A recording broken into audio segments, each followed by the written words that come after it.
एक महान हस्ती का उदय, रविंद्रनाथ टैगोर का बचपन।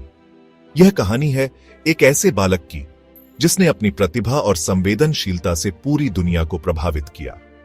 रविंद्रनाथ टैगोर, जिनका नाम ब्रिलियंस का दूसरा नाम है, उनका जन्म 7 मई 1869 को कलकत्ता में हुआ था। उस समय का कलकत्ता एक सांस्कृतिक और बौद्धिक गतिविधियों का केंद्र था। वह 13 बच्चों में सबसे छोटे थे। इतने बड़े परिवार में सबसे छोटे होने के नाते उन्हें अपने बड़े भाई बहनों से बहुत कुछ सीखने का मौका मिला।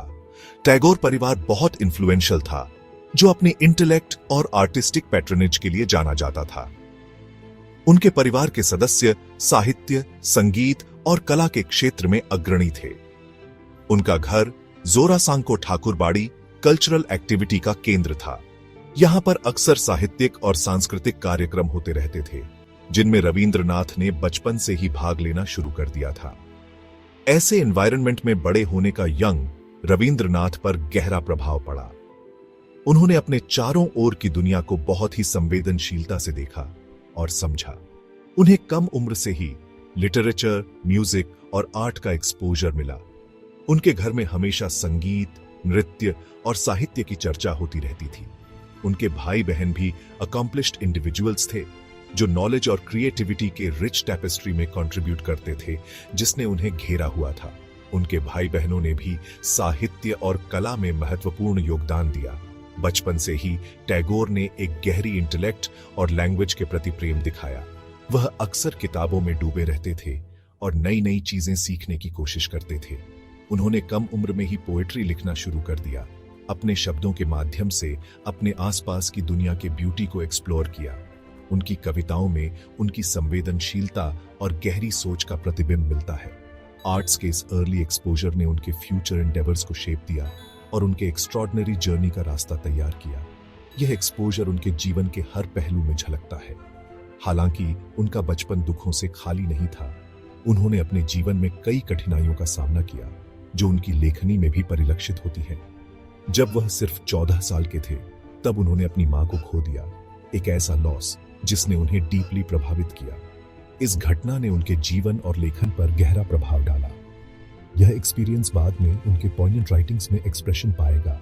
उनके काम में डेप्थ और सेंसिटिविटी की एक लेयर ऐड करेगा। उनकी रचनाओं में उनकी भावनाओं की गहराई और संवेदनशीलता स्पष्ट रूप से दिखाई देती है। ज्ञान की प्यास, टैगोर की शिक्षा और शुरुआती प्रभाव। टैगोर की फॉर्मल एजुकेशन घर पर शुरू हुई, जहां उन्हें वेरियस सब्जेक्ट्स में ट्यूटर्ड किया गया। उनके परिवार का माहौल स्कॉलरली था, जिसने उनकी इंटेलेक्चुअल क्यूरियोसिटी को बढ़ावा दिया। उन्होंने लैंग्वेजेस में, खासकर संस्कृत, बंगाली और अंग्रेजी में एक्सेल किया।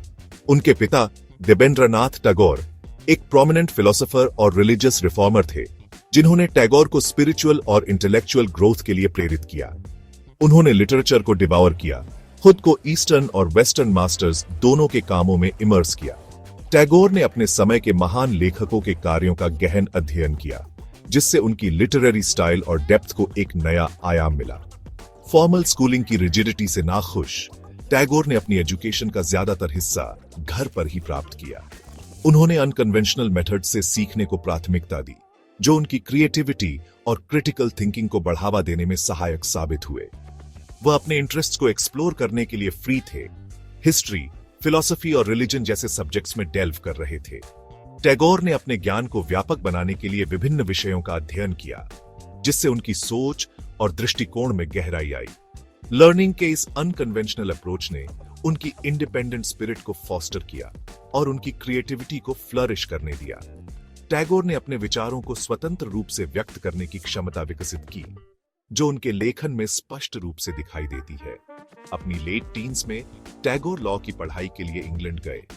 यह यात्रा उनके जीवन का एक महत्वपूर्ण मोड़ साबित हुई, जिसने उन्हें एक नए सांस्कृतिक और शैक्षिक वातावरण से परिचित कराया। हालांकि उनका हार्ट लीगल स्टडीज में नहीं था, टैगोर ने महसूस किया कि उनका सच्चा पैशन लिटरेचर और आर्ट्स में है, और उन्होंने अपने समय का अधिकतर हिस्सा इन क्षेत्रों में बिताया। वह लिटरेचर और आर्ट्स की दुनिया की ओर आकर्षित थे। उन्होंने गैलरीज और थिएटर्स का दौरा किया, जिससे उनकी आर्टिस्टिक सेंसिबिलिटीज को और भी निखार मिला। उन्होंने खुद को इंग्लिश लिटरेचर में इमर्स कर लिया, लेक्चर्स और प्लेज अटेंड किए। टैगोर ने अपने लिटरेरी स्किल्स को और भी परिष्कृत किया, जिससे उनकी लेखनी में एक नई चमक आई।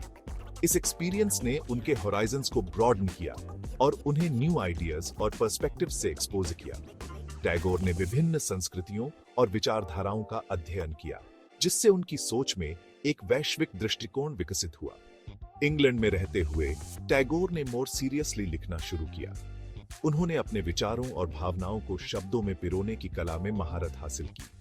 उन्होंने पोएम्स का अपना पहला कलेक्शन भानुसिम्हा प्स्यूडोनिम के तहत पब्लिश किया। यह उनके लिटरेरी करियर की शुरुआत थी, जिसने उन्हें एक उभरते हुए कवि के रूप में स्थापित किया।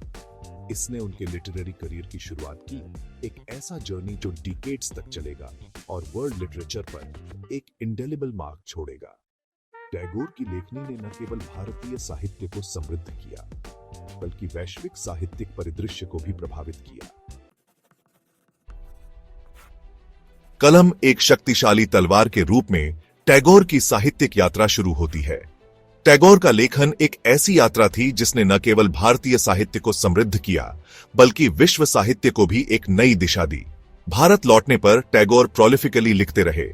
उन्होंने अपने जीवन के हर पहलू को अपने लेखन में समाहित किया, जिससे उनके कामों में एक अद्वितीय गहराई और विविधता आई। उन्होंने poems, short stories, novels, plays और एसेज पब्लिश किए। उनके लेखन ने समाज के विभिन्न पहलुओं को छुआ, जिससे वह हर वर्ग के पाठकों के बीच लोकप्रिय हो गए। उनके कामों ने लव और नेचर से लेकर स्पिरिचुअलिटी और सोशल जस्टिस तक थीम्स की एक वाइड रेंज को एक्सप्लोर किया। टैगोर के लेखन में प्रेम और प्रकृति की गहरी समझ थी, जो उनके व्यक्तिगत अनुभवों से प्रेरित थी। उनके अर्ली वर्क्स अक्सर रोमांटिक नेचर के होते थे, जो उनके अपने एक्सपीरियंसेस और ऑब्जर्वेशंस को रिफ्लेक्ट करते थे। उनकी कविताओं और कहानियों में प्रकृति का जीवंत चित्रण मिलता है। उन्होंने ट्रेडिशनल नॉर्म्स से अलग हटकर बंगाली लिटरेचर में न्यू फॉर्म्स और स्टाइल्स इंट्रोड्यूस किए। टैगोर ने बंगाली साहित्य को एक नई दिशा दी, जिससे वह और भी समृद्ध और विविध हो गया। उनकी राइटिंग्स एक डीप सेंस ऑफ लिरिसिज्म और ह्यूमन इमोशंस की प्रोफाउंड अंडरस्टैंडिंग से भरी हुई थी। टैगोर के लेखन में मानवीय भावनाओं की गहरी समझ और संवेदनशीलता थी। बंगाली लिटरेचर में टैगोर के सबसे सिग्निफिकेंट कंट्रीब्यूशंस में से एक कोलोकियल लैंग्वेज का उनका यूज था। उन्होंने आम बोलचाल की भाषा को साहित्य में स्थान दिया, जिससे उनके लेखन में एक नई ताजगी आई। उनका मानना था कि लिटरेचर सभी के लिए एक्सेसिबल होनी चाहिए, सिर्फ एलीट के लिए नहीं। टैगोर ने साहित्य को जन जन तक पहुंचाने का प्रयास किया। एवरीडे लैंग्वेज के उनके यूज ने सभी वॉक्स ऑफ लाइफ के लोगों के साथ रेजोनेट किया, जिससे उनका काम इमेंसली पॉपुलर हो गया। टैगोर के लेखन ने समाज के हर वर्ग को प्रभावित किया।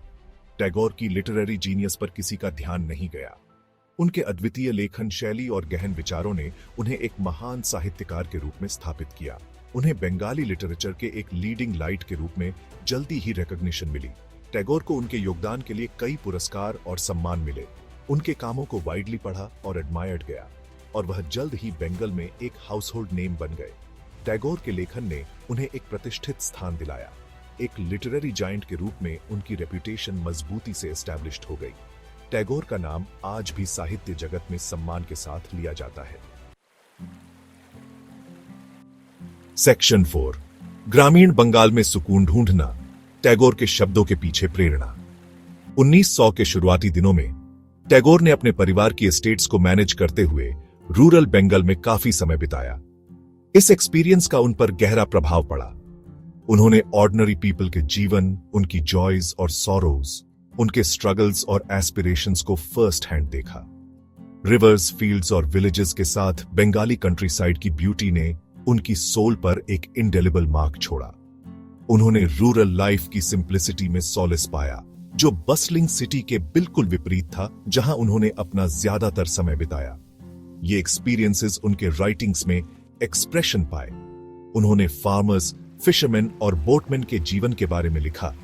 एम्पैथी और सेंसिटिविटी के साथ उनके एसेंस को कैप्चर किया।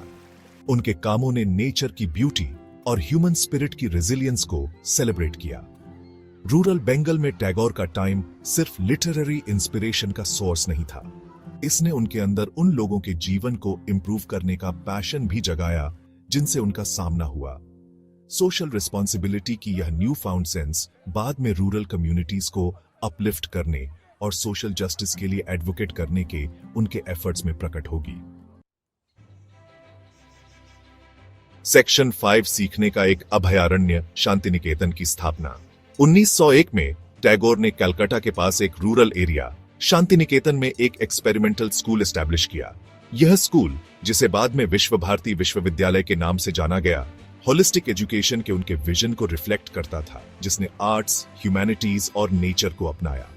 ट्रेडिशनल एजुकेशन सिस्टम से डिसिल्यूजन्ड टैगोर ने एक ऐसी जगह की एनविजन की जहां सीखना एक जॉयफुल एक्सपीरियंस होगा। वह नेचुरल और स्टिम्युलेटिंग एनवायरनमेंट में क्रिएटिविटी को नर्चर करने और नॉलेज के प्रति लव को फॉस्टर करने में विश्वास करते थे। शांति निकेतन सिर्फ एक स्कूल नहीं था, यह एक कम्युनिटी था। स्टूडेंट्स और टीचर्स एक साथ रहते थे, डायलॉग में एंगेज करते थे और एक दूसरे से सीखते थे। सभी कल्चर्स और ट्रेडिशंस के लिए यूनिटी और रिस्पेक्ट की भावना को फॉस्टर करने पर जोर दिया गया था। हालांकि यह पीरियड टैगोर के लिए पर्सनल ट्रेजेडी से भी मार्केट था। उन्होंने क्विक सक्सेशन में अपनी वाइफ और अपने 2 बच्चों को खो दिया। इन डेवस्टेटिंग लॉसेस के बावजूद उन्होंने शांति निकेतन में अपने काम में सोलिस पाया, अपनी एनर्जी को एक लास्टिंग लेगेसी बनाने में लगा दिया।